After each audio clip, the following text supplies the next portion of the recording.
Well, the term robot has a little bit of a dystopian kind of feel to it, right?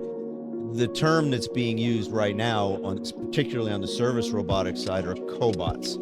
They are 100% dependent on and meant to serve for the human. They're a force multiplier, right? That's it. They're not reasoning. They're not doing what really only humans can do right now, right? Even AI and all that, machine learning isn't reasoning. It's just statistically coming up with the most likely right answer. All right, so we're here with Richard Haig, entrepreneur organization. He is the founder of Haig Services and cobotsservices.us. Richard, what's up? That's correct. How you doing? I'm good. Richard, why don't you tell us real briefly, what do you do? What does your company do? We automate buildings. So we put in fire and life safety systems, fire alarms in high rises, commercial buildings, security, access control, video. And then we integrate in service robotics, things like, particularly right now, cleaning robots, commercial grade, commercial size cleaning robots that will vacuum floors, scrub floors, tray delivery robots delivering food, packages, parts, whatever, in hotels, schools. So not your average Roomba. No. In fact, very different from that. But yeah, one, because of the size and the scale of what it needs to do. Think fairways on a golf course, right? So large hallways, large banquet rooms, hallways down an office building, hallways down a hotel, floor or something like that. Not specifically in the little spaces, where humans are still necessary and are doing their part there. So how big are these robots? What do they look like? Are we talking about like human lifelike type Boston Robotics type robots? Are we talking C-3PO? What do these robots look like? No, they look like little R2-D2s. Probably is a better analogy if you're going to go the Star Wars thing. Yeah, right? yeah. Yeah, it's more like an R2-D2. They're small, generally 2 to 4 feet high, and circular base, wheels, rolling along. Right. So in their servicing, doing cleaning. You mentioned like delivering food trays. Yep. Warehouse. I know Amazon is using a lot of robotics in their warehouses. Am I getting the gist here? Yeah. Warehousing, you're getting a lot of robotics going in that are mobile, right? And particularly because less people being present in some of these robots because of headcount, shortages and so on. They're automating these tasks with robotics. Also, from a safety standpoint, from a cleaning standpoint, same thing. These things are the tray delivery robots will bring trays out to tables, so from the kitchen, or dirty dishes from a bus station back to the dishwashing areas and so on, or in a hotel. They can be integrated even into the elevator systems and so on. So they'll take from the concierge desk a toothbrush up to the 6th floor and ring the bell at a room. But Richard, what about the servers, the busboys, the cleaning ladies? I told you all this was coming. All you YouTubers, all these people on YouTube, you know who you are. You're telling me, Mark, they'll never replace humans in warehouses. They need the humans. Richard is actually building it out here. So I mean, I got to say, like, why should these cleaning ladies, these busboys, why don't they just need to go, like, learn to code, so to speak? Like, isn't this the end of their careers? No. I mean, not that being a busboy is going to be your career long term, but I mean, still, it gets you off your feet. It might be your career long term. You never know, right? And that's fine. There's nothing wrong with that. But whatever your career is should also be a career that's a livable wage, right? And one that, from an employer standpoint or from an organization standpoint, one that can be filled. How many times are you going into restaurants now? How many times are you going into hotels and you can't get somebody to answer the phone? You can't get somebody to wait the table, or tables are empty because they simply don't have enough servers employed. Sure. And so where we're going into facilities now, whether it be a public agency like a school or a municipality, or a private business like a warehouse, or an office building, management companies, cleaning companies, even unions are 20 to 30% down on headcount. Look, nobody's patting themselves on the backside, their kid on the backside, and saying, "Hey, study hard, Johnny, and someday you're going to be an alarm guy, or someday you're going to go into that." We all kind of fail into these businesses. I don't know how else to put it. Yeah, but the unions can't be happy about robotics taking over the jobs of humans. We're leveling up those job positions, though. Now those union guys that are simply there working and fighting for a higher hourly wage are worth more. These robotics are force multipliers. All right. So one person in a multi-floor office building that prior would spend 6 hours spot vacuuming or trying to vacuum a hallway and then go to the next floor and then the next floor. So therefore, in a shift, they could only do a couple of floors. One person could deploy a programmed robot on all 7 floors and be responsible for just receiving the error messages when it gets stuck or whatever, and focus on the reasoning tasks, the things like corners, things like seeing something out of place and needing to be put back or cleaned differently, the stuff that requires human reason. So now they're more valuable because they're not just doing a robotic and repetitive task. Sure. But get it. Totally get it, especially as someone who's all about building business, capitalist, like we want to make money, we want to be more efficient.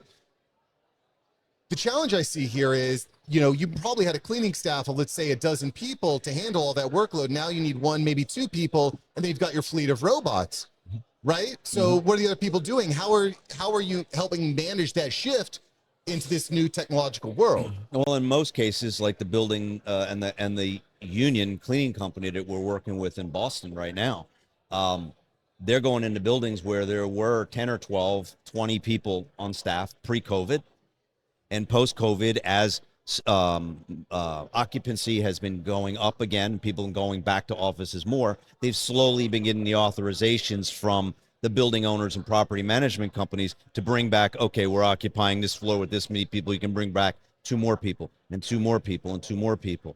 And there aren't the people to bring back, for one. Okay. So where they might have had 10 or 12 or 15 people before, even from the union hall, they're going back and saying, we've only got 6. Sure. All right. And so this allows them to still staff. And because the labor is inflationary, these people that are coming back are needing more money and deserving more money. They're being leveled up in salaries, right? So as those salaries go up, they can be paid more because now they can, as with these force multipliers of service, robotics, and technology and data, they can be more valuable. Well, it makes sense. All the people that were riding horses and horse and buggying it, when the car came, the automobile, they're like, oh no, our jobs are gone. But there's a lot of mechanics now. Yes. There's a lot of mechanics. How much work do these robots take to keep up and running and vacuuming and cleaning and bussing? How much upkeep is required? Some of that's yet to be seen because they're so new, right? Sure. Kind of like the Tesla, how long does a battery last thing, right? We don't know. They haven't worn out yet, right? Right. But there is a real component to the deployment and support and standing up of a national footprint of service technicians for that. That's where our company comes in. We're actually partnered with SoftBank Robotics America, and they are the gateway, if you will, the funnel for these robotics coming into the country. They stand them up on their U.S.-based cloud and data backbone, so the data stays here. Okay. Right? And they vet the different robotics because tons of companies, tons of little robotics, everybody gets a new field, so everything's new gadgets. They vet it all in, bring it in, make sure that it's a scalable product. They bring it in, they deploy it on our national backbone under our Cobot Services US brand, and we put the national footprint of technicians that we have who also now have been leveled up because now they're technology deployment people, right? And we put them out there as a service. We're actually putting them out there. We're not selling the hardware and saying, good luck, call us when your warranty is over. We're putting them out there. We're programming them for the end users.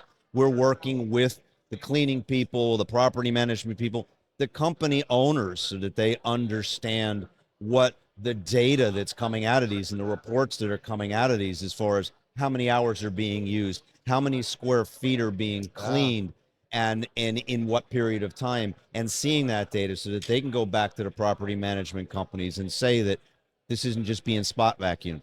This is why you're seeing it look better, or this is actually being done. It's on a positive side, it's accountability. On a more negative side, it's plausible deniability. Nobody can say it wasn't being cleaned, it wasn't being done, which in today's day and age, it's less so than at the height of COVID, but it's still an important thing. People want to know that things are being cleaned, and more so than they did pre-COVID. I love the data. That's a big one for me. Being able to show, okay, this is how many square feet were being cleaned. I'm not, I'm wondering, are human beings ready for this? Because I'm here for it. Mm-hmm. I think I think it's so fascinating. I think it's amazing. But I wonder if people are here for it. Just 2 years ago, the NYPD had this Boston Dynamic robot dog called Spot. People were terrified. They were freaked out. They weren't ready for this Black Mirror police officer roaming the streets. They said, we got to send it back to the kennel. But it's back. It's back now to go on bomb diffusing missions and going to really dangerous areas.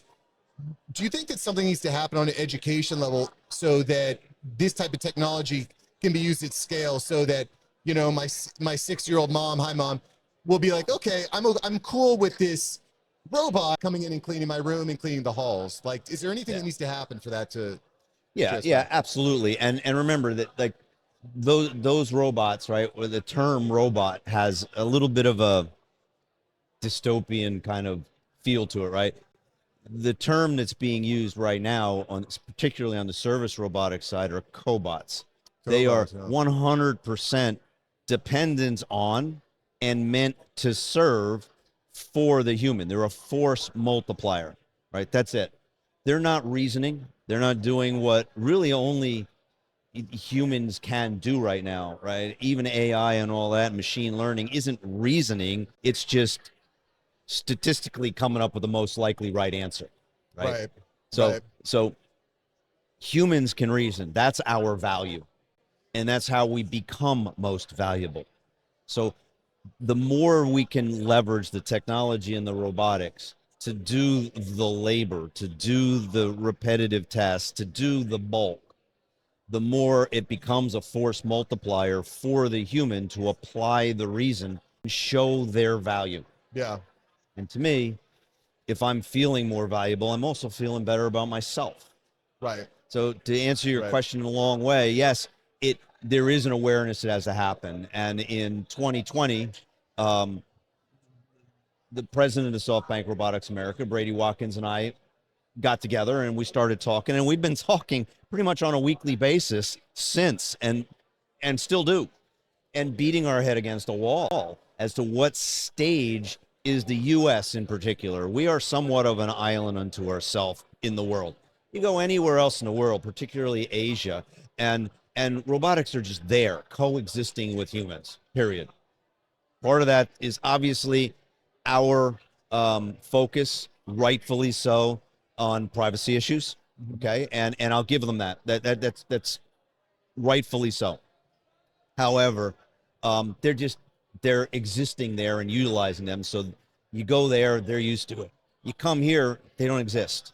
It's just not here. So in 2020, our biggest challenge really was, and our biggest discussions were around awareness. How do we make people here aware that this technology exists? Because no one was traveling, no one was seeing it, and most people hadn't been exposed to it, right?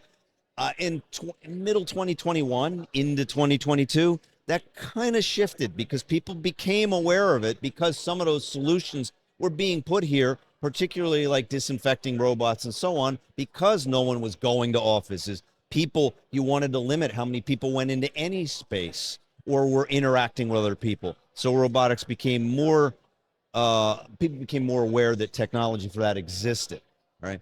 So around 2022, the awareness cycle is less the top priority. Now it's maybe a secondary priority. And really what the conversation revolves around with now is recognition of need. All right. Not value, not does it exist, but recognition of need. People know there's a problem.